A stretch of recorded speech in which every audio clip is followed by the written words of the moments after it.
Le chien. Il me regarde avec un grand sourire. Le traître est la traînée. Gna gna gna, j'aime pas les footballeurs. J'ai été sympa. Je l'ai écouté. On a discuté. J'ai passé du temps pour bien préparer le terrain.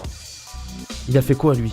Elle qui disait vouloir un mec qui a de la conversation, qui prend son temps, qui la respecte. Elle se jette dans les bras du premier idiot musclé qui se présente. Ah, tu veux jouer? T'as voulu te venger. Rira bien qui rira le dernier. C'est décidé. Je vais parler à Abdel du guet-apens que vous m'avez tendu avec ton pote. T'es pas prêt de remettre les pieds sur un terrain de foot, petit enfoiré. Je rentre au vestiaire, l'esprit noirci par la soif de revanche, et le sourire illuminé par la perspective d'un avenir sans rival. Lorsque j'entre dans les vestiaires, mes coéquipiers m'accueillent avec ferveur. Ils sont en liesse. Ils chantent, ils dansent et me portent au nu. Le coach et mon capitaine me félicitent à coups de tape dans le dos. Mes yeux brillent de fierté. Après quelques instants de joie massive, Gilles nous envoie à la douche. Les tensions retombent au fur et à mesure que l'eau chaude ruisselle sur moi. Enfin, je me détends. Mes parents m'attendent à la sortie du stade. Ils sont tous sourires et me félicitent. Nous rentrons à la maison pour un repas joyeux en famille. Ma grand-mère a préparé une paella et un tiramisu. La soirée est festive. On discute, on rigole, on joue à des jeux de société. À presque 2h du matin, nous commençons tous à fatiguer. Je pars me coucher, le cœur plus léger, et la fatigue m'emporte rapidement dans les bras de Morphée. Au réveil, un parfum de crêpes embaume la maison. Ma petite sœur a déjà bien entamé le pot de Nutella. Aucun problème pour moi. Je préfère les confitures de coin et de myrtille de ma grand-mère. Je déguste mon petit-déj en regardant des dessins animés avec Marie. J'envoie ensuite un message à Abdel pour lui donner rendez-vous au square dans l'après-midi. On doit se voir à 15h. Quand j'arrive au parc, Abdel est déjà posé sur le même banc que la fois dernière. Je m'installe à côté de lui et il me demande de quoi je veux lui parler. Je lui expose en détail l'altercation avec Steven et Guillaume. Il m'écoute et à la fin de mon récit, me dit qu'il prend note et va faire le nécessaire. Puis il me laisse et je rentre chez moi. Je suis sûr d'avoir fait ce qu'il faut et prêt à passer une soirée calme avant de reprendre une semaine de cours.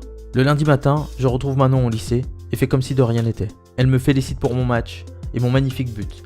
Je la remercie sobrement avant d'entrer dans la salle de cours. La journée est longue, car je fais disparaître peu à peu la complicité avec la blonde et reste sérieux. Même à la pause déjeuner, je ne suis pas enclin à prolonger les conversations, ni l'envie de la faire rire.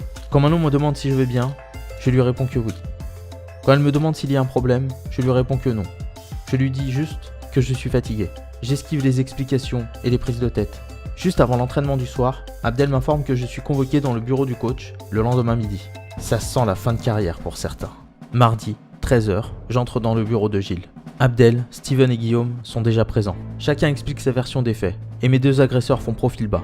Ils édulcorent un peu de leur côté, je noircis du mien. L'entraîneur prend note, puis après 45 minutes d'entretien, nous donne congé. Nous sommes tous les trois dispensés d'entraînement le soir même, et une décision sera prise le lendemain midi. À la fin de la journée, de retour à la maison, je prétexte une annulation de la séance d'entraînement du soir en raison d'une réunion des encadrants du club. Ça passe, même si mon père râle un peu. Mardi, à l'heure du déjeuner, la sanction tombe. Guillaume et Steven sont virés du centre de formation. Je tiens ma revanche. Je réprime mon sourire, tandis qu'ils contiennent leurs larmes. Je retourne en cours satisfait du verdict, et finis la journée, soulagé. Mercredi matin, j'arrive au lycée, et Manon me tombe dessus. Elle crie, m'insulte. Ma scène de pourquoi j'ai joué le gros bâtard avec son copain. Je n'ai pas le temps de m'expliquer qu'elle m'envoie chier, et me dit de me démerder pour les cours. J'avoue que celle-là, je l'ai pas vu venir. L'année scolaire se complique. Dans la matinée, je reçois 1, puis 2, puis 3 messages. Tu vas le regretter, petit enfoiré. Fais gaffe derrière toi quand tu marches dans le noir. T'es mort, salopard. Les menaces m'inquiètent quand je vois que mes anciens potes étaient à 2 doigts de me casser la gueule il y a moins d'une semaine.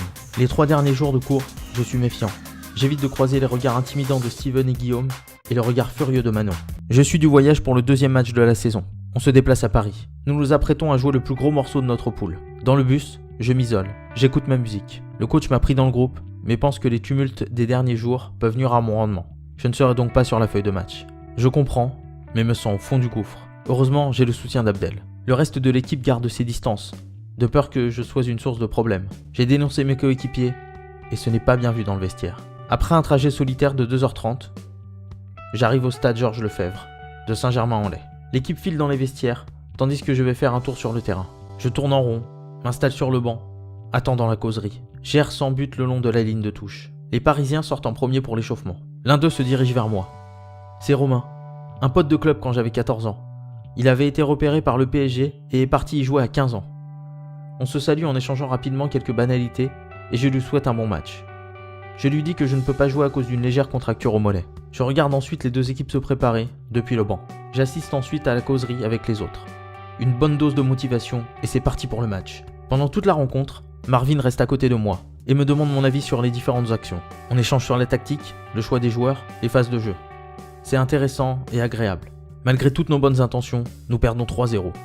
Au coup de sifflet final, alors que je m'apprête à aller consoler mes coéquipiers, l'entraîneur adjoint du PSG vient me voir. Il se présente et trouve dommage qu'un talent tel que moi ne joue pas. Il est au courant de ma situation et me propose une place dans son équipe. Il me dit que si je travaille dur, je pourrais même être titulaire. Je pourrais jouer dans une des meilleures équipes de jeunes de France et faire partie d'un des plus gros clubs du monde. Il me laisse sa carte et me demande de l'appeler dès que j'ai pris ma décision. Ma carrière pourrait prendre un tournant. Que dois-je faire ? Rester et me battre pour retrouver une place de choix au sein de mon équipe ? Ou tenter le pari PSG et abandonner mes coéquipiers et Abdel pour démarrer une nouvelle vie ? Un nouveau rêve dans le club de la capitale. Le choix est dur et j'ai quelques jours pour me décider. Alors, rester au Havre ou partir pour le PSG ?